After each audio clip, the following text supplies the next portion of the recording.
आप देख रहे हैं प्राइम टीवी, सच साहस सरोकार। नमस्कार, मैं हूं संजय राजन। आज देश में लोकसभा चुनाव का 7वां और अंतिम चरण के लिए मतदान जारी है। सुबह 7 बजे से 57 संसदीय क्षेत्रों में वोटिंग जारी है। इसके अलावा कुछ राज्यों में विधानसभा चुनाव भी है।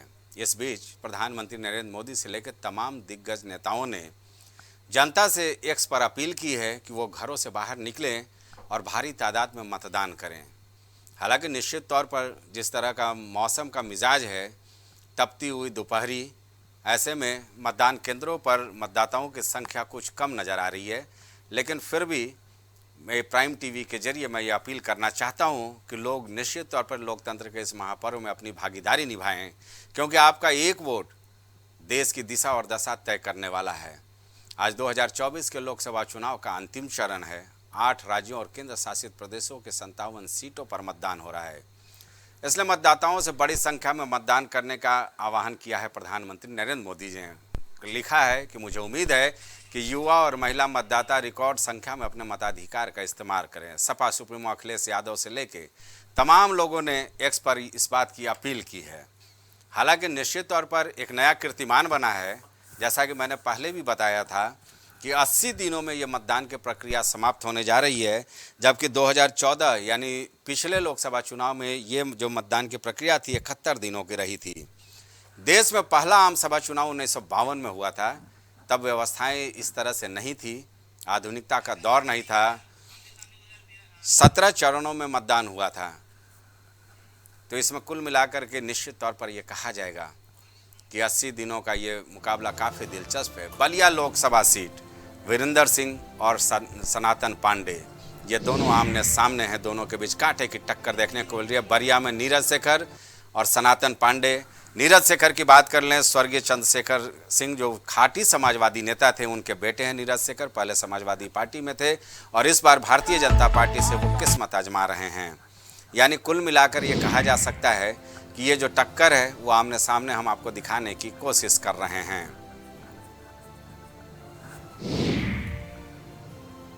बलिया लोकसभा सीट पर जैसा कि मैं बोला कि नीरज शेखर और सनातन पांडे इंडिया गठबंधन से समाजवादी पार्टी के उम्मीदवार हैं। बांसगांव लोकसभा सीट की बात की जाए, कमलेश पासवान और सदल प्रसाद, ये दोनों के बीच कांटे की टक्कर बताई जा रही है।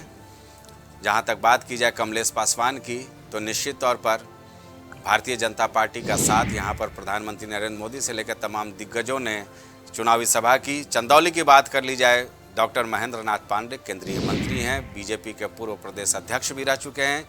इनकी सीधी टक्कर वीरेंद्र सिंह है, समाजवादी पार्टी के ये प्रत्याशी हैं। इनसे सीधी टक्कर देखने को मिल रही है। देवरिया की बात कर ली जाए, रमापति त्रिपाठी भारतीय जनता पार्टी से, और अखिलेश प्रताप सिंह ये कांग्रेस से प्रत्याशी हैं। यहाँ पर इंडिया गठबंधन के प्रत्याशी हैं। अखिलेश प्रताप सिंह राष्ट्रीय प्रवक्ता भी हैं कांग्रेस के। गाजीपुर की बात कर ली जाए, मनोज सिन्हा और अफजाल अंसारी 2019 में ये आमने सामने थे और इस बार 2024 में पारसनाथ राय और अफजाल अंसारी एक बार फिर इंडिया गठबंधन के प्रत्याशी। अफजाल अंसारी को लेकर के तमाम तरह की चर्चाएं हुई हैं। ये मुख्तार अंसारी के भाई हैं और मुख्तार अंसारी की मौत का मामला निश्चित तौर पर हर एक मंच से उठाया गया। 2019 में घोसी लोकसभा सीट की बात कर ली जाए, 2024 में अरविंद राजभर, ओम प्रकाश राजभर के बेटे, और निश्चित तौर पर कांटे की टक्कर यहाँ भी देखने को मिल रही है। गोरखपुर मुख्यमंत्री योगी आदित्यनाथ का संसदीय क्षेत्र, रवि किशन शुक्ल और रामभुवल निषाद के बीच टक्कर था 2019 में। रवि किशन शुक्ला इस बार फिर बीजेपी से हैं। काजल निषाद इंडिया गठबंधन की प्रत्याशी हैं। कुशीनगर लोकसभा सीट की बात कर ली जाए, पिछले चुनाव 2019 में विजय कुमार दुबे भारतीय जनता पार्टी से, एनपी कुशवाहा इंडिया गठबंधन से थे। इस बार विजय कुमार दुबे बीजेपी के प्रत्याशी हैं और अजय प्रताप सिंह इंडिया गठबंधन के प्रत्याशी हैं। महाराजगंज लोकसभा सीट में पंकज चौधरी 2019 में चुनाव लड़े थे। कुंवर अखिलेश सिंह इनके सामने थे। इस बार की बात कर ली जाए तो पंकज चौधरी प्रत्याशी हैं भारतीय जनता पार्टी के। वीरेंद्र चौधरी कांग्रेस के टिकट पर चुनावी मैदान में हैं। मिर्जापुर में 2019 में अनुप्रिया पटेल रामवीर निषाद के बीच कांटे की टक्कर थी और इस बार फिर अनुप्रिया पटेल जो केंद्रीय मंत्री हैं वो प्रत्याशी हैं अपना दल से, और रमेश चंद बिंद ये भी सांसद हैं। समाजवादी पार्टी ने इनको अपने पार्टी में शामिल कराया और यहाँ से प्रत्याशी बनाया। रॉबर्ट्सगंज की बात कर ली जाए, 2019 में पकौड़ी लाल कोल और भाई लाल के बीच कांटे की टक्कर देखने को मिली थी, और 2024 में रिंकी कोल और छोटे लाल सिंह के बीच कांटे की टक्कर बताई जा रही है। रॉबर्ट्सगंज का ये आपको बता रहे थे प्रत्याशी के बारे में। सलेमपुर से रविंद्र कुशवाहा 2019 में चुनाव जीते थे। आरएस कुशवाहा बीएसपी से थे, कांटे की टक्कर थी दोनों के बीच में, और इस बार रविंद्र कुशवाहा चुनाव मैदान में हैं भारतीय जनता पार्टी की ओर से। चलिए, ये तो हमने दिखाया कि सीधी टक्कर पूर्वांचल की किसके साथ में कौन खड़ा है। 2019 की बात की जाए तो 13 लोकसभा सीटें जो पूर्वांचल की आती हैं 11 एनडीए के पास थी, और 2 सीटों पर भारतीय जनता पार्टी, घोसी और गाजीपुर पर बीएसपी को जीत हासिल हुई थी। यानी कुल मिलाकर के पूर्वांचल का ये रण 2019 में भारतीय जनता पार्टी के खाते में रहा था। ये क्षेत्र इसलिए भी पूर्वांचल का काफ़ी दिलचस्प है क्योंकि वाराणसी से खुद प्रधानमंत्री नरेंद्र मोदी, जो फिलहाल कन्याकुमारी में साधना में जुटे हुए हैं, वो प्रत्याशी हैं, और निश्चित तौर पर गोरखपुर से रवि किशन।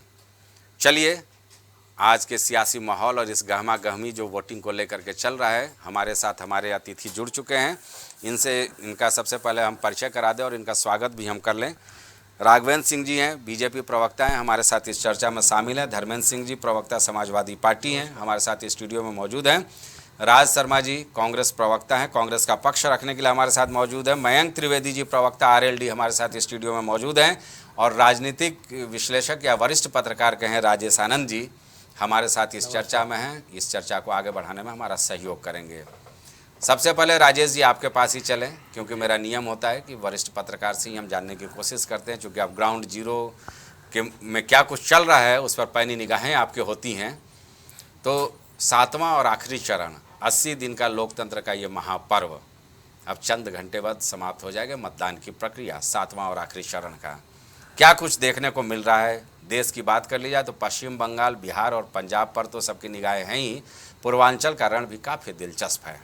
बिल्कुल, मैं सबसे पहले इस लंबे चुनाव महापर्व पे अपनी संवेदना व्यक्त कर रहा हूँ कि जो यूपी में 28 मतदान कर्मियों समेत देश के विभिन्न राज्यों में मतदान ड्यूटी निभाते हुए लोगों की जो मृत्यु हुई है उस पर मैं गहरी संवेदना व्यक्त करता हूँ। और ये घटनाक्रम जो है चुनाव आयोग पे एक काला धब्बा भी लग गया। अंतिम चरण में जाते जाते बदइंतजामी की कलई खुल गई है। स्वाभाविक है, इस प्रचंड गर्मी में जो इंतजाम होने थे वो कहीं ना कहीं कमोबेश रहे, जिसका दुष्परिणाम ये निकला है जी। अब इसमें जो ज़्यादातर जवानों की मृत्यु हुई है उसमें होमगार्ड के जवान हैं। ये एक बड़ा मार्मिक समय दिखा मुझे कि मतदान में अपनी ड्यूटी निभाते निभाते ये अपने प्राण को दे दिया है। इन सब चीज़ों को नज़रअंदाज नहीं किया जा सकता। ये चुनावी प्रक्रिया पे एक सवालिया निशान है। अब बात की जाए कि मतदान और अंतिम चरण, तो एक बड़ा दिलचस्प वाक़या आया है सोनभद्र के ओबरा विधानसभा क्षेत्र से, जहाँ पे गांव के लोगों ने मतदान का बहिष्कार किया है। बहिष्कार का कारण है मोबाइल का नेटवर्क ना आना। ये बड़ा दिलचस्प विषय है। ये कोई ऐसा क्षेत्र है जहाँ के लोग मोबाइल से बात करने के लिए पेड़ पे चढ़ते हैं या पहाड़ पे चढ़ते हैं। एलटीएम साहब गांव गए, वहाँ लोगों को मनाया कि भाई चुनाव का बहिष्कार ना करें, मतदान डालें, पर वो मानने को तैयार नहीं हुए। ये अंतिम चरण में एक बड़ा दिलचस्प, चुनाव हो रहे हैं, वोट डाल रहे हैं, ये सब चीज़ें तो आम प्रक्रिया की तरह चल रही है, पर ये एक बड़ा दिलचस्प विषय आया कि उत्तर प्रदेश के सोनभद्र में एक जिला ऐसा भी है जहां आज मोबाइल हर हाथ की ज़रूरत है, हर दिमाग की उपज है। वहाँ उस क्षेत्र में मोबाइल नेटवर्क का ना आना चुनावी मुद्दा बन गया है जी। दूसरी तरफ अगर मैं पंजाब की बात करूं तो बड़ा हास्यास्पद वहाँ लगा कि पंजाब में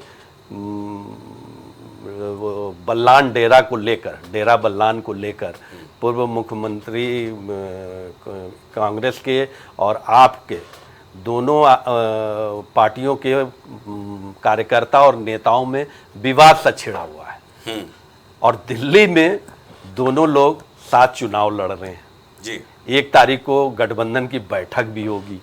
आज तो 3 बजे ये से है। हाँ, ये जो नूरा कुश्ती वाला राजनीति का दांव पे चल रहा है ये समझ से परे है।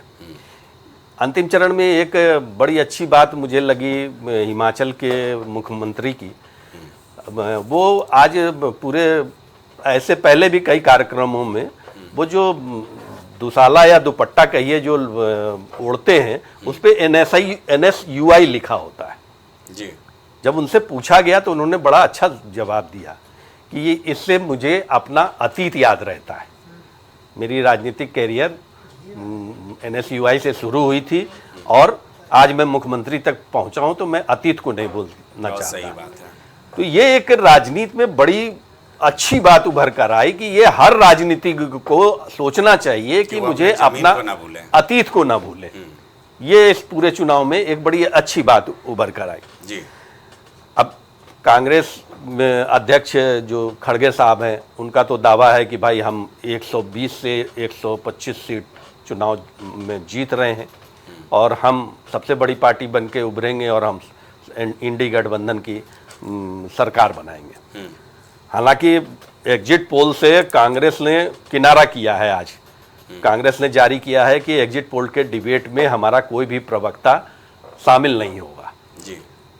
तो इसको बीजेपी ने मुद्दा बनाया है और नड्डा जी का बयान आया कि भाई कांग्रेस पहले ही हार मान चुकी है एग्जिट पोल के पहले ही, इसीलिए वो इनसे किनारा कर रहे हैं। तो ये तो वाद विवाद का और इन सब चीज़ों का वो होना जरूरी है।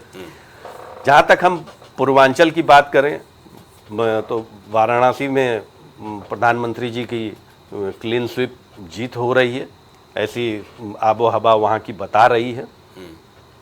हम महाराजगंज की बात करें तो वहाँ पंकज चौधरी जी की जीत सुनिश्चित है क्योंकि वहाँ की भी आबो हवा बता रही है और मतदान प्रतिशत भी वहाँ अच्छा जा रहा है वहाँ। हाँ जी जी जी बिल्कुल, मतदान प्रतिशत भी वहाँ बहुत अच्छा जा रहा है। अब बनारस की बात करें तो बनारस में मोदी जी को 2014 में लगभग 56 से 57% का मत प्राप्त हुआ था। ये बढ़कर 2019 में 63 से 64% के बीच आया। अब 2024 में भी हमें लगता है कि ये 63 से कुछ ना कुछ बढ़ेगा ही, क्योंकि जिस तरीके से विकास कार्य को लेकर उन्होंने वाराणसी में माहौल बनाया है और पूरे देश में जो माहौल बनाया है उससे स्वाभाविक है कि उनका मत प्रतिशत बढ़ेगा। गोरखपुर की बात कर लीजिए। गोरखपुर में रवि किशन जी भी चुनाव के बेहतर चुनाव लड़ रहे हैं और वहाँ थोड़ा कांटे की टक्कर हो सकती है, पर वहाँ योगी फैक्टर बड़ा महत्व रखता है। वो आदित्यनाथ योगी का अपना क्षेत्र है और वहाँ से सांसद का, क्योंकि जो वहाँ पे गोरखनाथ पीठ है उसका जो योगदान गोरखपुर के लिए है वो काबिले तारीफ है और वो किसी से छिपा भी नहीं है। ठीक है, ये उनकी चीज़ें ये होती है। मैं इसमें एक चीज़ और ये कह देना चाहता हूँ कि मेरे सहयोगी या जो भी लोग हैं वो इस भ्रम में न रहें कि मैं बीजेपी का समर्थन करता हूँ। मैं इस पे ये कहना चाहता हूँ कि सनातन में हमारे यहाँ गीता में लिखा है कि जो राष्ट्र और धर्म की बात करेगा उसका साथ देना चाहिए। आप अगर राष्ट्र और धर्म की बात करेंगे तो हम आपके भी साथ होंगे। तो ये मेरा अपना व्यक्तिगत राजेश जी, चलिए इस पर तो हम आपसे सवाल लेंगे जी जी, क्योंकि आज़ादी के बाद से इतने सालों तक क्या भारत में राष्ट्र और धर्म की बात नहीं हो रही थी? नहीं, बिल्कुल हो रही मैं थोड़ा सा इत्तेफाक नहीं रखूंगा।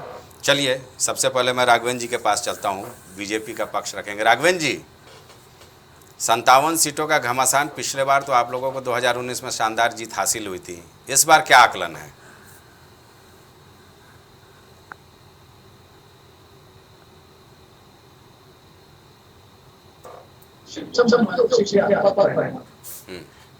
हम लोग ऐसे ही नहीं पा रहे हैं। राघवेंद्र जी की आवाज ठीक कीजिए। आवाज आ रही? जी जी, बोले बोले। हम लोगों ने इस पे काम किया, हम लोगों ने सरकार के माध्यम से सेवा की है उत्तर प्रदेश में। जी, केंद्र की विकास योजना, उत्तर प्रदेश की विकास योजनाएं घर घर को पहुंचाएंगे। आज की तारीख में समाजवादी पार्टी की स्थिति क्या है? आज की तारीख में कांग्रेस की स्थिति क्या है? ये लोग गाना गा रहे हैं, भारतीय जनता पार्टी को एक सीट मिलेगी, 79 सीटें हम जीत रहे हैं। तो माल का मजाक बना रहा है, खुद 79 सीटें जीत रहे हैं और अपने लिए सोचे सीट तलाश रहे हैं। कन्नौज सीट पांडवर, अगर आप लोग 79 सीटें जीत रहे हैं तो कहीं भी राजी आएंगे राहुल गांधी भाई अमेठी छोड़ करके रायबरेली पहुंच जाते हैं, इनकी माता जी रायपुर छोड़ करके राजस्थान पहुंच जाती है। वास्तविकता ये है आज की तारीख में उत्तर प्रदेश से विपक्ष बिल्कुल गायब है और ये बात इन लोगों ने भी मान ली है कि हमारा सुपड़ा साफ होने वाला है। ये लोग सिर्फ रस पदायगी कर रहे हैं। उत्तर प्रदेश में भारतीय जनता पार्टी पूर्ण बहुमत करके और केंद्र में 400 सीटें जीत करके हम लोग सरकार बनाने जा रहे हैं। हम लोगों ने देश के लिए, प्रदेश के लिए भर भर के काम किया। उत्तर प्रदेश में हम लोगों ने मकान दिए हैं, हम लोगों ने शौचालय दिए हैं, हम लोगों ने गैस कनेक्शन बिना पैसे के दिए हैं, बिजली कनेक्शन दिया है, पानी का कनेक्शन दिया है, किसान सम्मान। मेरे कहने का मतलब है हम लोगों ने समाज के अंतिम पायदान में खड़े व्यक्तियों के हितों को लेकर के, चाहे केंद्र की सरकार हो चाहे प्रदेश की सरकार हो, हम लोगों ने भर भर के काम किया है। उत्तर प्रदेश का चाहे अल्पसंख्यक वर्ग हो, हम वो भी हम लोगों से बहुत पसंद है। हम लोगों ने तुष्टिकरण किसी का नहीं किया सकते। जिस तरीके से समाजवादी पार्टी के मुखिया आतंकवादियों को छुपाने के लिए इलाहाबाद हाईकोर्ट पहुंच जाते थे, जिस तरीके से समाजवादी पार्टी के नेता मुसलमानों से कहते थे आप लोग अपनी सुरक्षा के लिए हथियार रखिए, अवैध हथियार रखिए, हम लोगों ने इस तरीके से काम नहीं किया। इन्होंने गैर कानूनी काम किया, उसकी खाल खींच करके दूसरा बच गया। हमारा आज की तारीख में राघवेंद्र जी, नजर डालते संजय जी। राघवेंद्र जी एक सवाल ले लीजिए भाई। काम बहुत किया, लेकिन इस बार जिस तरह से धुआंधार रैलियों का दौर रहा, 27 मार्च से मैं योगी आदित्यनाथ जी की रैलियों की संख्या गणना कर रहा था, तो 205 रैलियां, जिसमें से 159 रैलियां उत्तर प्रदेश में। मोदी जी की बात कर ली जाए तो संभवतः आज़ाद भारत में पहली बार कोई प्रधानमंत्री होगा। उत्तर प्रदेश के 58 लोकसभा सीटों में 32 रैलियाँ करनी पड़ी और आधा दर्जन से ज़्यादा रोड शो। भाई इतना काम हुआ तो इतनी ताकत झोंकने की आवश्यकता, यानी आपको लगता है कि कहीं अखिलेश और राहुल की जोड़ी से आपको एक टक्कर मिला है? नहीं ऐसा नहीं है, जोड़ी को हम लोग पहले भी देख चुके हैं। हम लोग जो है पूरी ऊर्जा के साथ चुनाव लड़ते हैं, उसमें कोई कोताही नहीं बरतते हैं। अगर तुलना कीजिए इंडी गठबंधन के उत्तर प्रदेश ईमानदारी से और भारतीय जनता पार्टी, ये लोग नजर कहाँ आ रहे थे? ये लोग जो है कहाँ पर नजर आ रहे थे? कहीं पर भी नजर नहीं आ रहे थे, सिर्फ रसपदायगी कर रहे थे। भारतीय जनता पार्टी जो है एक भी जरा सा भी कोई कोना खाली नहीं छोड़ना चाहती। हम लोगों ने संगठन के माध्यम से उत्तर प्रदेश की जनता की सेवा की, हम लोगों ने सरकार के माध्यम से उत्तर प्रदेश की जनता की सेवा की। इसलिए उत्तर प्रदेश की जनता आपको भर भर के प्यार किया। आज की तारीख में चाहिए आपके देश के प्रधानमंत्री नरेंद्र मोदी जी। आपके आरोपों का जवाब राज शर्मा जी से ले लेते हैं। राज शर्मा जी, इस चुनाव में आप लोग कहीं नजर नहीं आए भाई। बीजेपी का साफ कहना है कि उन्होंने तो काम किया और जनता के बीच गए हैं। क्या कहा जाए बताइए। अब राघवेंद्र भाई कुछ समझ दो, एक्चुअली दिक्कत क्या है इन लोगों के संग? दिक्कत क्या है कि ये सब बोल तो जाते, समझने की इनकी प्रक्रिया ही नहीं है। अभी मैं देख रहा था, एक बताइए क्या बयान दे रहे नेता रवि किशन जी, कह रहे हैं मोदी जी तप कर रहे, उन्होंने सूरज की तप को हल्का कर दिया। बताइए, संबित पात्रा भी कह चुके हैं कि ये अवतारी हैं। हाँ बताओ ये क्या हो गया? मतलब ऐसा ये चीजें अच्छी नहीं लगती है। देखिए आप बयान दीजिए, मैं अपनी जीत का दावा करूंगा, आप अपनी कर रहे हैं, बाकी तो देखिए बात तो सत्य है भाई। दो बातें, अगर हमारी बात लोगों को पसंद आएगी हम जीतेंगे, बिल्कुल इनकी आएगी ये जीतेंगे, ये तो सत्यता है। बाकी तो अभी जैसे कि अभी विश्लेषक साहब भी कह रहे थे, एक अच्छी बात कह रहे थे, और ऐसा कुछ नहीं, विश्लेषक जब बायस नहीं होता तो उसे कोई नहीं समझ सकता कि वो बीजेपी का है या कांग्रेस का है। बस मैं इतनी बात तो दावे के संग कहूंगा कि जो वाराणसी में मोदी जी का प्रचंड जीत दिखा रहे हैं ना, वो 4 जून को ही पता चलेगी प्रचंड जीत है या प्रचंड कुछ और। अच्छा, देखिए उनके संग 2 दुविधा हैं। पहले तो भगवान ना करे वो हार जाए, लीजिए बहुत बड़ी बेइज्जती होती है देश की। मैं कांग्रेस का प्रवक्ता होने के बाद कह रहा हूं, क्योंकि जो वहां अजय राय जी की छवि है वाकई प्लेन हार्टेड की छवि। तो पहले भी लड़ चुके हैं, मैं नहीं देखा। देखिए आप, अच्छा बताइए, गंगा ने बुलाया, लोग बड़े भावुक, गंगा ने बुलाया, गंगा ने मुझे गोद लिया, और गंगा में मेरी गाय माता ही बह रही। मैं दावे के संग कहता हूं राघवेंद्र भाई, क्योंकि प्रधानमंत्री जी को चैलेंज करना अच्छा नहीं लगता, अभिभावक हैं। राघवेंद्र भाई बनारस में जाके गंगा का पानी नहीं पी सकते। इन्होंने करा क्या? अच्छा, मैं 4-5 चीजें गिनाता हूं। देखिए, सन 2014 में इन्होंने बच्चों से वोट मांगा, जिनका पहला वोट था, रोजगार के नाम पे हुआ, रोजगार नहीं दिया। दूसरी बार पुलवामा के शहीदों के नाम का वोट मांगा, सरकार आ गई और क्या करा? अग्निवीर दे दिया, पूरे उत्तराखंड का एक एक घर को चूर चूर कर। ये सब लोग देख। और फिर एक और बात कह रहा हूं, जो क्रेडिबिलिटी 2014 में प्रधानमंत्री जी की बनी थी, 2019 में जो बनी थी, वो निश्चित रूप से 2024 में घट गई। क्योंकि कोई भी बच्चा, कोई भी जो इंटेलेक्चुअल लोग हैं, मेरे जैसे साधारण लोग भी, जो प्रधानमंत्री जी की जो शब्दावली थी, वो किसी देश के प्रधानमंत्री को इस्तेमाल करते हुए अच्छा नहीं लगता जी। जैसे कि आप बता, मैं 2 बातें कह के समाप्त कर दूंगा, ज्यादा कहने को बचा भी नहीं, क्योंकि राघवेंद्र भाई को ज्यादा टाइम देना होगा, इन्हें गोड़ दोष दिखाने होते हैं ना। मैं राघवेंद्र भाई को एक बात कहूंगा कि आप दूसरों से झूठ बोलिए, शायद पनप जाओ, लेकिन जब अपने से झूठ बोलोगे तो दिक्कतें हो जाती हैं। और भारतीय जनता पार्टी अपने से बोलती, अपने से ही झूठ बोलती है। अभी आपने एक बात बोली, बहुत अच्छी बात लगी जी, कि जब आपको पता है मैंने काम किया, मैंने प्रचंड काम कर दिया, रोजगार दे दिया, फला दे दिया, स्वास्थ्य सुविधाएं सुधार दी, तो इस पे तो दो राय नहीं कि भाई रैली करनी चाहिए। मगर आप देश के प्रधानमंत्री को 1-1 किलोमीटर लोकसभा वार आप रोड शो करा दो, ये भी अच्छी बात। मेरी भी एक उम्र है भाई, मैंने अब तक देखा प्रधानमंत्री आते थे, वो मंडल में करके जाते थे, सारी लोकसभा जो मंडल में आ रही आसपास की, वही आ जाते थे। अब तो ये बिल्कुल हर लोकसभा में जा रहे, अगर मैं कहूं तो गली गली जा रहे हैं। इसका मतलब इनको भी ये एहसास था कि कोई काम नहीं किया और तख्ता पलटने जा रहा। और एक और बात बता दूं, हो सकता है आज अतिशोक्ति भी लग रही होगी, इसमें कोई दो राय नहीं, लेकिन आपने भी नहीं सोचा था कभी। राज्य प्रधानमंत्री कहते थे कि इसी बहाने हमें हर क्षेत्र में जाने का मौका मिल रहा है, जनता से सीधे मुखातिब होने का मौका मिल रहा है। और यहाँ तक कि जब वो योग साधना पे गए हैं तो आप लोगों ने तो चुनाव आयोग को शिकायती पत्र भी दे दिया कि भाई इस तरह के साधना का कोई अधिकार नहीं है। भाई, जब आपने साधना की बात कही तो मैं आपके चैनल के माध्यम से एक बात आंख से आंख मिला के कह सकता हूं कि प्रधानमंत्री जी इस स्थिति में नहीं है कि वो 45 घंटे का मेडिटेशन कर ले। आप मुझे एक बात बताइए, जो मैं हर चैनल में कह रहा हूं, मेरे घर पे आज उन्हें क्या चिंता नहीं होगी अपने इलेक्शन की?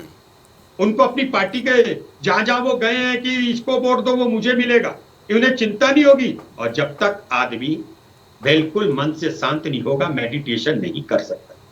ठीक है, ये सब जानते हैं, ये सिर्फ मैं चैनल पे बना रहा हूं इसलिए वो लोग गए और वो उनके मेडिटेशन का कोई महत्व नहीं है, क्योंकि मेडिटेशन करने के लिए आपको मन से एकचित होना पड़ता है जी। आप ये नहीं कि बैठ गए मेडिटेशन हो गया कैमरे में।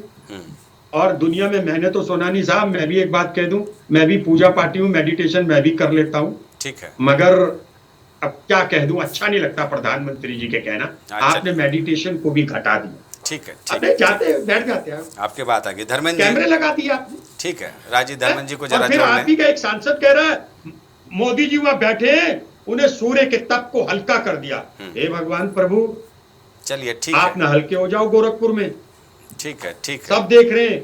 ये तो धर्म कहते हो और सनातन धर्म की बेइज्जती करते हो। राज जी, इस तरह का बयान तो कार्यकर्ताओं का आता रहा है, बड़े नेताओं को लेकर के। ये कांग्रेस में भी हम लोगों ने देखा था कि सोनिया गांधी जी की मूर्ति जो है दुर्गा के रूप में बनाई गई थी, वो तमाम चीज़ें हैं। चलिए उस पर हम चर्चा पे नहीं जाएंगे। धर्मेंद्र जी, कार्यकर्ता नहीं है भाई, 13 लोकसभा सीटों का मामला, इसमें आप 9 सीटों पर लड़ रहे हैं, कांग्रेस 4 सीटों पर, यानी राहुल और अखिलेश जिस तरह से ताकत झोंके हैं, उनकी परीक्षा की घड़ी है। क्या कुछ आपका दावा है, क्या कुछ आकलन है, क्योंकि आप भी अपने कार्यकर्ता और प्रत्याशियों से लगातार संपर्क में होंगे। संजय जी, अभी मैं कल ही मिर्जापुर से लौट के आया हूँ। मिर्जापुर बनारस की सीटों पर संजोग से पार्टी ने हमें भेजा था निर्वाचन में जी, और मैं जो जनता का वहाँ माहौल है, जो जनता के मन में बातें चल रही हैं, जो उत्साह है नौजवानों में, उसको देख करके बड़े दावे से कह सकता हूँ कि इन 13 सीटों में, देखिए वैसे तो लोग योगी जी की सीट बहुत मजबूत बता रहे थे, गोरखपुर किस तरह से डर का आलम था, जेपी नड्डा जी को कहना पड़ा कल एक निजी चैनल के इंटरव्यू में कि योगी जी को कोई बदलने का प्रोग्राम नहीं है, वो उनके डर परिलक्षित हो रही है। लेकिन पूरा प्रदेश जान रहा क्या परिस्थितियां हैं। लेकिन जो ग्राउंड की स्थिति है कि पूरी तरह से जनता परिवर्तन के मूड में है। और ये सच बात है, बड़ी जिम्मेदारी से कह रहा हूँ कि वाराणसी सीट पर भी उलटफेर बहुत बड़ा होने जा रहा है। अब चूंकि ये तो देखना होगा कि आज़ादी के बाद से कोई सिटिंग प्रधानमंत्री चुनाव हारा है या नहीं हारा है, लेकिन प्रधानमंत्री जी के जो बोल रहे हैं इस निर्वाचन में, वो निश्चित ही जो है अब तक के इतिहास में भारतीय लोकतंत्र के प्रधानमंत्री तो इतने आश्वस्त हैं कि वो सिर्फ मैसेज देकर के खुद योग साधना पर चले गए। उसी पर आ रहा हूँ। प्रधानमंत्री जी के अब चूंकि उनके अभी हमारे भाई राज शर्मा जी किस तरह से रवि किशन की बात और संबित पात्रा की बात कर रहे थे। संबित पात्रा और रवि किशन की बात पे क्या जाना, जब देश के प्रधानमंत्री खुद को बता चुके हैं कि मैं बायोलॉजिकल नहीं हूँ। इसका मतलब उन्होंने खुद अपने आप को अवतारी पुरुष के रूप में घोषित करने के लिए अपने कार्यकर्ताओं को दे दिया, तो स्वाभाविक सी है। गोरखपुर की बात अभी हमारे साथी कह रहे थे। गोरखपुर की स्थिति देखिए, इसके पहले भी जब योगी आदित्यनाथ जी मुख्यमंत्री हुए, सीट खाली किए, तो वहां हम लोगों ने उनको हराया था। वो हार देख चुके हैं। अब की स्थिति ये है कि गोरखपुर भी भारतीय जनता पार्टी हारने जा रही है। तमाम परिस्थितियां उसी तरह बन गई हैं। रवि किशन जी के बयान खुद ही दर्शा रहे हैं कि मैं तो यहाँ चला जाऊँगा, मैं कहीं भी मिल सकता हूँ, मैं बाबा बन जाऊँ। इससे किसी चैनल से बात करते हुए मैंने देखा कि वो एकदम जिस तरह से दिल्ली के अंदर मनोज तिवारी गाड़ी घुमाओ भागो भागो का बयान दे रहे, तो उसी तरह कुछ रवि किशन को भी एहसास हो गया है कि गोरखपुर जनता हमको वापस बॉम्बे भेजने का मन बना चुकी है। अब आते हैं देश के प्रधानमंत्री और जो मुद्दे जो महत्वपूर्ण इस चुनाव में थे उस पर। मैं मिर्ज़ापुर में था, तो मिर्ज़ापुर का नौजवान पूछ रहा था कि अब इधर उधर की बात न करें, हमको सीधे नौकरियों की बात बताएं। स्वास्थ्य, शिक्षा, बेरोजगारी, महंगाई, भ्रष्टाचार और आधी आबादी के जो वादे किए थे प्रधानमंत्री जी को, उस पर बात करना चाहिए। किसानों से जो है, हमें याद है 2014 में मिर्ज़ापुर में जो विंध्यवासिनी कॉरिडोर बना, उसका कोई असर नहीं। विंध्यवासिनी कॉरिडोर देखिए, माँ विंध्यवासिनी के पहले भी भक्त थे और पहले ही निर्माण कार्य बहुत हुए हैं और निर्माण कार्य सतत प्रक्रिया है, उसमें कोई सरकार का योगदान नहीं होता है। जो एक जहाँ करोड़ों लोगों का आस्था जुड़ी हुई है, वहाँ समय के हिसाब से, जरूरत के हिसाब से उसका चौड़ीकरण होना, वहाँ निर्माण कार्य होना, ये कोई भी सरकार रहे, कोई भी सरकार को ही क्रेडिट जाएगा उसका। नहीं, ये अलग चीज है। अयोध्या में हमारी सरकार थी, हमारे ऊपर इतना आरोप लगता है, लेकिन अयोध्या के अंदर चाहे वो उसके सर्किट रोड बनाना हो, चाहे वहाँ वो जो धार्मिक महत्व के बड़े वृक्ष लगाना हो, चाहे सबसे बड़ा मेला ग्राउंड जो भजन स्थल बनाना हो, चाहे हनुमानगढ़ी का पूरा कॉरिडोर बनाना हो, तो हम लोगों ने काम किया था। ये चीजें हैं कि करने के बाद चिल्लाते हैं हम लोग करके, चूंकि हमारा चयन उसी लिए हुआ था कि हम जनता के लिए कुछ अच्छा करें, इसलिए हम उसको कहने नहीं जाते। हम ये कह रहे थे कि 2014 में प्रधानमंत्री जी यवतमाल महाराष्ट्र में गए थे, वहां किसानों के बीच एक चाय पे चर्चा किया था और वहां करीब 16-17 महत्वपूर्ण वादे किए थे। प्रधानमंत्री जी ने कहा था कि हम एक ऐसा सिस्टम ले आएंगे कि जिससे किसानों को, मैं देश के किसानों को विश्वास दिलाता हूं कि हम देश के कृषि क्षेत्र को बदल देंगे, किसानों का जीवन स्तर बदल देंगे और किसान हिंदुस्तान की मुख्य धारा में आ जाएगा, वो देश की इकोनॉमी तय करेगा। ऐसे 15-16 वादे प्रधानमंत्री जी 2014 में करके आए थे। किस तरह से किसान सड़कों पर बैठा रहा, 750 किसानों की शहादत हो गई और प्रधानमंत्री जी के कान पर जू नहीं रही। भाई, इसको तो प्रायोजित माना जा रहा था, किसान आंदोलन को प्रायोजित है। वो अलग चीज है, वो देश के किसान की स्थिति। ये देखिए, ऐसा है कि आप किसी आंदोलन को प्रायोजित कह सकते हैं, किसी आंदोलन को आतंकवादी और किसी आंदोलन को किसी चीज से आप जोड़ सकते हैं। आप स्वतंत्र हैं बोलने के लिए, डेमोक्रेसी है।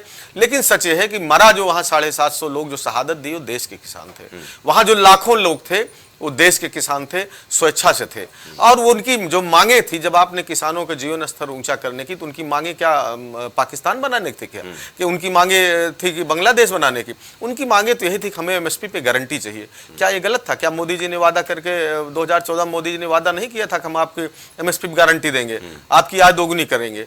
तो अगर वो जेन्युइन मांगों के लिए आ रहे थे, चाहे जिस तरह का आंदोलन था, तो आपको उन मांगों को सुनना चाहिए था, उस पर विचार करना चाहिए था। अगर वो मांगे नाजायज होती तो देश की जनता को बताना चाहिए था। आप तो उनसे मिलने नहीं गए।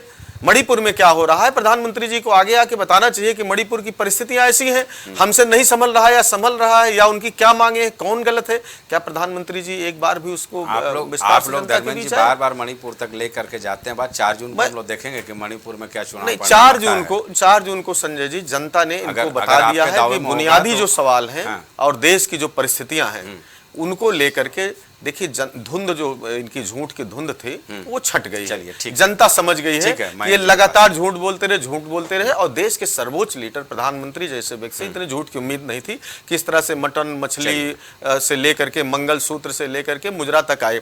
दूसरी बात, मैं 30 सेकंड में अपनी बात समाप्त करूं, किस तरह से प्रधानमंत्री जी जाकर के समंदर में मेडिटेशन कर रहे हैं।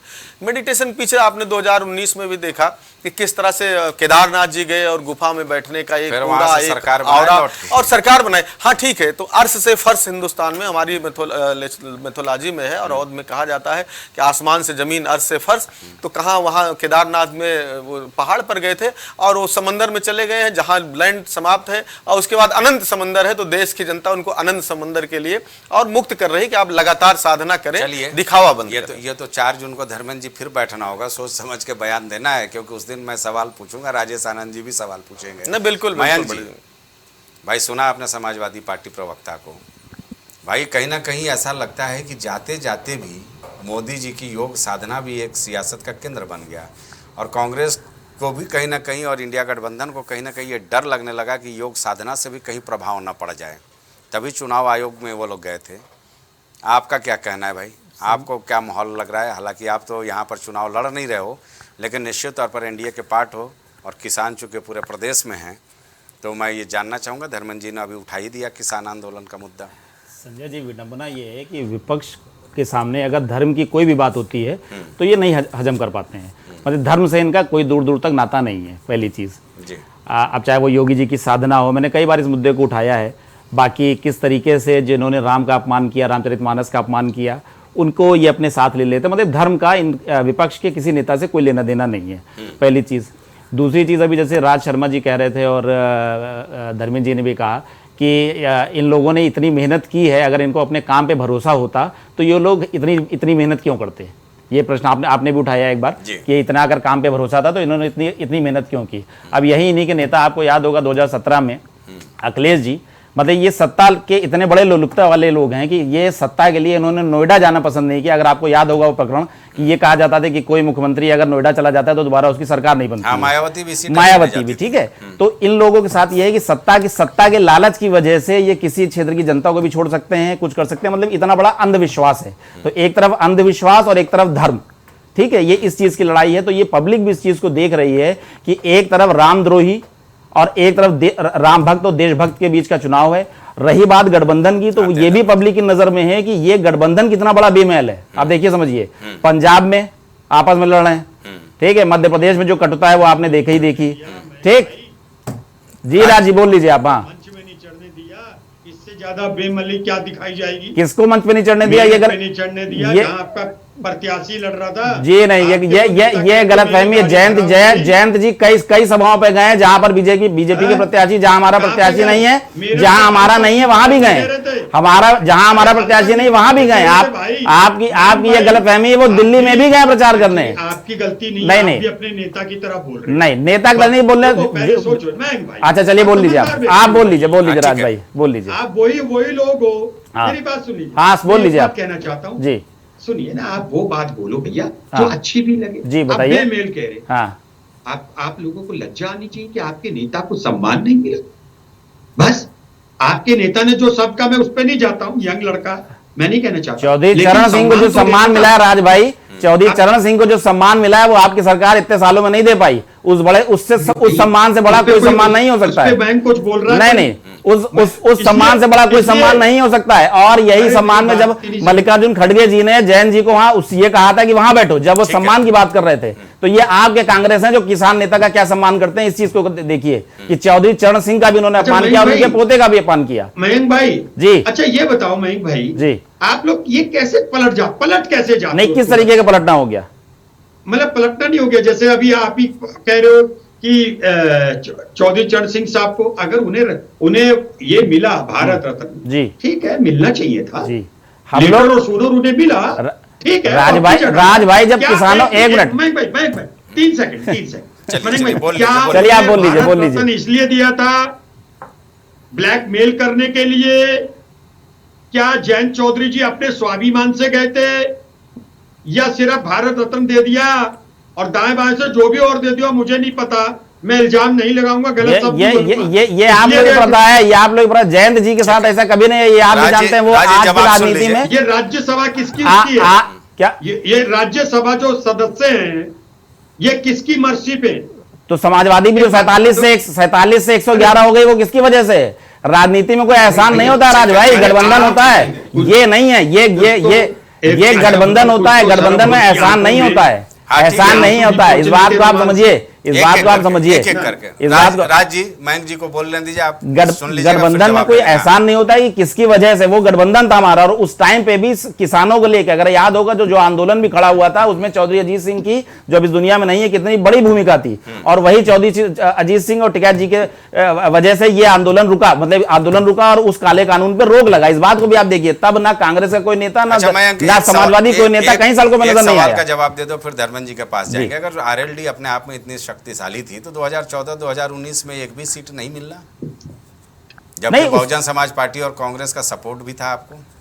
देखिए, गठबंधन का दौर है, बहुजन समाजवादी पार्टी और समाजवादी पार्टी का, जी 2019 में हमारा गठबंधन था। देखिए, ये गठबंधन का दौर है, राजनीतिक ताकतवर थे, समाजवादी पार्टी को 47 से 110 पे पहुंचा सकते थे, तो अपनी दोस्त आप इस ताकत का अंदाजा संजय जी आपको होगा पश्चिम उत्तर प्रदेश में। आप देखिएगा कि जिस तरीके से कांग्रेस और इनका सुपड़ा साफ होगा, वो जयंत जी की बदौलत है, इसमें कोई दो राय नहीं कि जो गठबंधन है उसकी बदौलत है। और राजनीतिक परिस्थितियां बदलती हैं, राजनीतिक परिस्थितियां बदलती हैं, इसमें इस बात का अंदाजा, क्योंकि किसान प्रजाति पूरे भारत देश में, पूरे भारत देश में, और जयंत जी से समझौते का असर सिर्फ उत्तर प्रदेश में नहीं, हरियाणा में भी, राजस्थान में भी, कई प्रदेशों पे इस गठबंधन का असर है। और एनडीए मजबूत तरीके से चुनाव लड़ा और प्रचंड बहुमत से सरकार अपनी बनाएगा। और आप देख लीजिएगा कि 4 जून एनडीए 400 पार और विपक्ष बॉर्डर पार। ठीक है, धर्मेंद्र जी जब आप देखिए, आप ही देखिएगा राज भाई, कहां से आएंगे, आप स्वयं देखिएगा, आप स्वयं देखिएगा इस चीज को। ठीक है, मेरी एक रिक्वेस्ट करूं, हाथ जोड़ के, आंख खोल के सपना नहीं, आप देखेंगे, धर्मेंद्र जी को सुन लीजिए, फिर चले राघवन जी के पास। बड़ी अच्छी आप बात कर रहे थे। हमारे साथ चौधरी साहब आए और निश्चित चौधरी चरण सिंह जी की लेगेसीज लेके आए। किसान, हम लोग किसानों के मसीहा चौधरी चरण सिंह जी को फॉलो करने वाले लोग उनको मानते थे। उनके पोते आए और वो नहीं जीत पाए किसी कारण से, और हमने उनको राज्यसभा जैसे उच्च सदन भेजने का काम किया। हमारे जिन विधायकों की संख्या आप गिना रहे हैं, उन्हीं के भरोसे उनको राज्यसभा भेजा। अच्छा होता, बिल्कुल स्वतंत्रता है कि कोई किसी भी गठबंधन में जा सकता है, उनका राजनीतिक दल है, लेकिन अच्छा होता जिस किसान आंदोलन, जो 750 किसानों ने शहादत दी, जिस किसान आंदोलन को बढ़ चढ़ करके चौधरी साहब उठा रहे थे, जब चौधरी अजीत सिंह के रहते किस तरह से चौधरी साहब के ऊपर लाठियां पुलिस ने भाजी और उनको किसानों ने अपना पीठ और अपना कंधा लगा के संभालने बचाने का काम किया। अगर अच्छा होता भारत सरकार के साथ जब आपने समझौता किया, भारतीय जनता पार्टी के साथ समझौता किया, जो कि उत्तर प्रदेश में भी, केंद्र में भी सरकार थी, तो आपने किसानों को भुला दिया, किसानों की शहादत को भुला दिया, किसानों की मांगों को भुला दिया। अगर इस शर्त पर गए होते कि किसानों को एमएसपी दे दो, किसानों की मांगों को पूरा कर दो, किसान क्या चाहता है उनकी आय दोगुनी कर दो, अगर ये शर्तें एक बार भी जबान पर हो, तो हम लोग अप्रिशिएट करते हैं चौधरी साहब को। लेकिन जौन जयंत चौधरी से आम किसान पूछ रहा है कि आपने हमारे आंदोलन के साथ क्यों धोखा किया। आते हैं दूसरी बात, चौधरी साहब की बात हुई, किस तरह से आप रामद्रोही राम राज की बात कर रहे थे। राम राज्य में आपको मालूम होना चाहिए कि भगवान राम के राज्य में किस तरह तुलसी बाबा ने लिखा, जा सुराज प्रिय प्रजा दुखारी, सो नृप अवश्य नरक अधिकारी। आज प्रजा त्राहिमाम कर रही है, जो मजदूर तबका त्राहिमाम कर रहा है। मैंने पहले बताया आपको कि 230 रुपए पर आप 8 घंटे का काम ले रहे हैं, दिन भर मजदूर से फावड़ा चलवा रहे हैं 50 डिग्री में, और उसको 230 रुपए दे रहे हैं। जवाब आपको जो गारंटी कांग्रेस के समय में 100 डेज की हुई थी, उसको आप बढ़ा नहीं पाए, जो मजदूरी थी उसको बढ़ा नहीं पाए, और 230 के हिसाब से 2000 भी महीने भर का नहीं पहुंचता है अगर गारंटी के हिसाब से देखें। और उसके बाद सिलेंडर 1000 रुपए में आप बेच रहे हैं, और उसके बाद कह रहे हैं प्रजा खुशहाल है। क्या अंधेर है। किसान की आत्महत्या, एनसीआरबी की रिपोर्ट बताती है 154 किसान और मजदूर प्रतिदिन आत्महत्या कर रहे हैं। ये स्थिति बन गई है। आप इसको 4% आत्महत्या दर 2022 में बढ़ गई। तो आप जब का किसान आपका परेशान, मजदूर परेशान, नौजवान परेशान बदहाल किस तरह की 2014 में आप वादा करके नौकरियों का आए और वो तमाम नौजवान बेरोजगार और उनके ओवर एज हो गए। अब उनका परिवार कैसे चलेगा, शादियां मुश्किल हो रही हैं। लोगों को आपने तो संकट में जीवन डाल दिया करोड़ों लोगों का, और 80 करोड़ लोगों को केवल 5 किलो राशन पर ला दिए। आप बताइए वो 5 किलो राशन से क्या परिवार चल सकता है? क्या उनको कपड़ा मिल सकता है? बच्चों की फीस जा सकती है? लेकिन उसके बाद आप लोग बेशर्मी से कहते हैं 25 करोड़ लोगों को हम गरीबी से बाहर निकाले। या क्या गरीबी से बाहर निकालना ये 5 किलो राशन को कहते हैं? आप कहते हैं रोजगार, आप कह रहे पकौड़ा तलने को, गैस नाली के गैस से चाय बनाने को आप रोजगार कहते हैं। कितना मैं किसी चैनल पे सुन रहा था कि इनके भारतीय जनता पार्टी के एक प्रवक्ता समझा रहे थे कि जो ठेला लगाते हैं वो भी रोजगार है, ट्रक में जो खलासी है वो भी रोजगार है, और चैनलों को बता रहे थे जो चैनल वगैरह चल रहे हैं ये भी तो रोजगार है। तो क्या इसके पहले चैनल नहीं थे क्या मोदी जी के पहले? क्या लोगों का ठेला सब्जी मंडी में नहीं लगता था? क्या सड़कों किनारे नहीं लगता था क्या? तो इस तरह की बातें जो है गैर अवैज्ञानिक बातें। राज्य मैं जाऊंगा। राजन भाई मुझे जाना है प्लीज। जी हाँ बोलिए। 2 सेकंड मैं इतना कहना चाहता हूं, मयंक भाई आपकी पार्टी किसानों की पार्थिव शरीर में लाग कर भारतीय जनता पार्टी के पास गई, और राघवेंद्र भाई जो आज आप अनाज बांट रहे हो, आपकी तो हिम्मत नहीं थी जो बांटते। ये तो कांग्रेस को धन्य दो जो खाने के अधिकार का कानून बनाया, वो नहीं बोल पाते हो, वरना आप ना बना पाते। आपकी इच्छा शक्ति मर चुकी है, आपको जनता ने नकार दिया। बात ठीक है, ये सही है कि जनता ने नकारा नहीं नकारा। राज भाई इस बात को आपको पता चलेगा, इस बात को आपको पता चलेगा, ये बात आपको पता चलेगी। संजय जी ये सही है, चाहे राइट टू एजुकेशन हो, राइट टू इंफॉर्मेशन हो, राइट टू फूड हो, ये सारी चीजें ठीक है यूपीए सरकार लेके आई, जिससे जो आम जनता को एक ताकत मिली। राघवेंद्र जी, राम राज्य को लेकर के जिस तरह से धर्मेंद्र जी जो समाजवादी पार्टी के प्रवक्ता हैं सवाल खड़े किए कि हर जनता सुखी हो, लेकिन यहाँ देखने को नहीं मिल रहा है आपकी सरकार में, ये साफ तौर पर इनका आरोप है। संक्षेप में उत्तर प्रदेश की जनता ने इनका भी शासन देखा, 4 बार उत्तर प्रदेश में उनकी सरकारें रही। क्या कारण है? उत्तर प्रदेश का विधानसभा चुनाव ये हवा में लड़े, इनके पास कोई मुद्दे नहीं थे, कोई उपलब्धियां नहीं थी। लोकसभा चुनाव ये हवा में लड़ रहे हैं, इनके पास कोई मुद्दे नहीं है, वही गाना गा रहे, बेरोजगारी, भुखमरी, महंगाई। अगर इस पर चर्चा होगी बहुत कुछ है। उत्तर प्रदेश में ये बताइए जब उनकी सरकार थी तो कितना विकास हुआ था? चलिए बेरोजगारी पर बात कर लेते हैं। सीएमआई के आंकड़ों के अनुसार उत्तर प्रदेश में इनकी जो सरकार गई थी 17.5% बेरोजगारी थी, 11 बेरोजगारी का।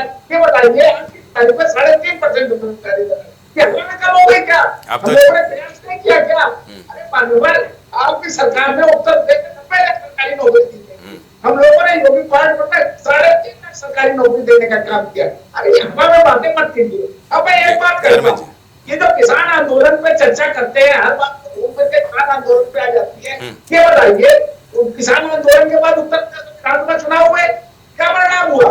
क्या किसान आंदोलन एक खास जगह में रहता है क्या?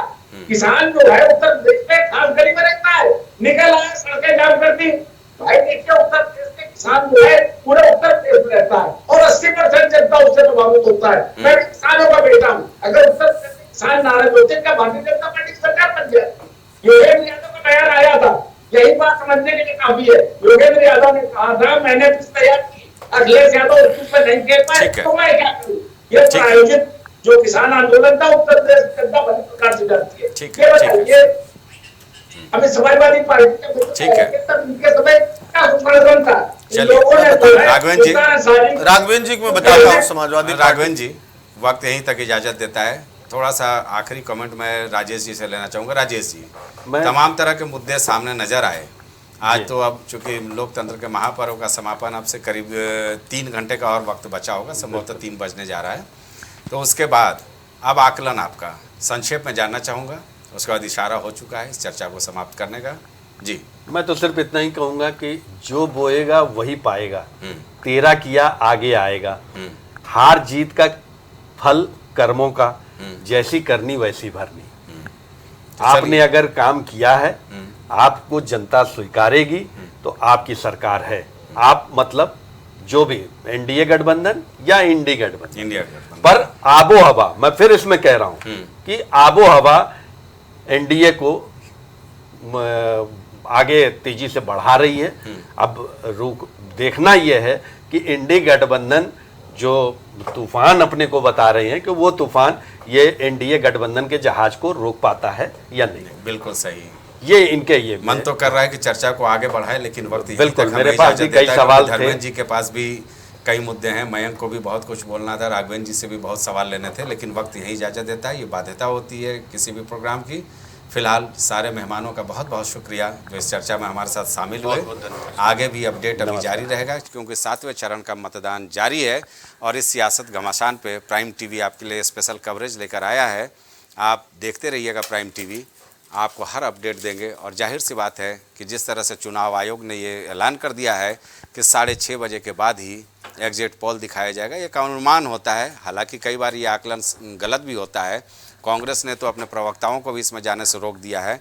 फिलहाल हमारी कोशिश होगी कि एक स्पेशल शो के जरिए हम एग्जिट पोल का परिणाम भी आपके सामने लेकर आएँ। फिलहाल मुझे दीजिए इजाज़त, नमस्कार। कुछ भाव पुष्प। आप देख रहे हैं प्राइम टीवी, सच साहस सरोकार।